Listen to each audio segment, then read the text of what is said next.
باراک اوباما رئیس جمهوری آمریکا گفت کشورش آماده مبارزه بی‌امان علیه جنگجویان سازمان دولت اسلامی است و برای مقابله با آنها در سوریه و عراق به منطقه مشاوران نظامی می‌فرستد. باراک اوباما در سخنرانی تلویزیونی در روز 10 سپتامبر گفت هدف از ادامه حملات علیه این جنگجویان در نهایت نیست کردن سازمان دولت اسلامی است. ما تروریستان را در هر جایی که نباشند تعقیب خواهیم کرد. با گفته باراک اوباما، ایالات متحده برای کمک به نیروهای دولتی عراق و سربازان پیشمرگه کرد در جنگ علیه تندروان دولت اسلامی 475 مشاورش را به منطقه می‌فرستد. درباره استراتژی حکومت آمریکا برای مبارزه با جنگجویان دولت اسلامی صحبت داشتم با چارلز ریکنگل، همکارم از مرکز خبری رادیوی آزادی.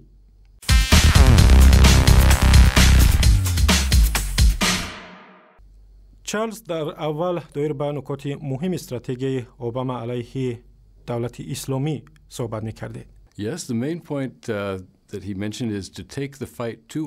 مهمترین نکته استراتژی باراک اوباما مبارزه با سازمان دولت اسلامی ضعیف کردن و در نهایت از بین بردن این سازمان تندرو است تا در منطقه گسترش نیابد. با موقع از زیرا دولت اسلامی اعلان کرده است که پاکستان و افغانستان یک بخش قلمرو خلافت آنها می شود. سازمان دولت اسلامی برای ولایت خراسان که بر طبق نقشش بخشی از ایران و آسیای مرکزی را در بر میگیرد ولی تعیین کرده است.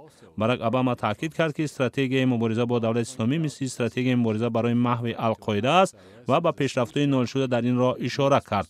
طوری معلوم به آمریکا میسر شد که نه تنها اسامه بن لادن رهبر القاعده بلکه بسیاری از رهبران سازمان در افغانستان و پاکستان و رهبران گروه‌های شریک این سازمان در یمن و سومالی را محو کند. ایالات متحده قبلا از حمله به جنگجویان در داخل قلمرو سوریه خودداری میکرد. حالا حکومت باراک اوباما را چی وادار کرده است که جنگجویان را در داخل این کشور هم هدف بگیرد؟ امریکا دولت اسلامی عراق و شام را یک تهدید جهادیان بین المللی به منافع خود و تهدید به امنیت داخلیش می‌داند. باراک اوباما که در یک روز پیش از سالگرد حمله‌های تروریستی روز 11 سپتامبر به آمریکا صحبت می‌کرد، شرح چگونگی این تهدید را به مخاطبانش ضرور ندانست، اما ممکن است این خطر مثل حمله‌های تروریستی به شهر نیویورک باشد که در نتیجه آن هزاران نفر جان دادند. باراک اوباما درباره آن گفت که سازمان دولت اسلامی عراق و شام هزاران نفر خارجیان را برای جنگ در سوریه جلب می‌کنند، از جمله اروپایی‌ها و بعضی از آمریکایی‌ها را هم. با گفته او این افراد می‌توانند به بزادگاهشان برگردند و به حکومت‌های خودشان حمله کنند. باراک اوباما گفت که ظالمی جنگجویان دولت اسلامی عراق و شام یک سبب دیگری برای نابود کردن این گروه است. او قتل بی‌رحمانه اسیران را مثال آورد و ما شاهد قتل خبرنگار آمریکا، قتل ظالمانه دست جمعی اسیران جنگی عراق و سوریه شدیم.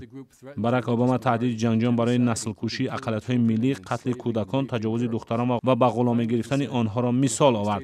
در نهایت باراک اوباما گفت دولت اسلامی نه دولت است و نه اسلامی، زیرا هیچ یک دین قتل مردم بیگناه را جایز نمی‌داند.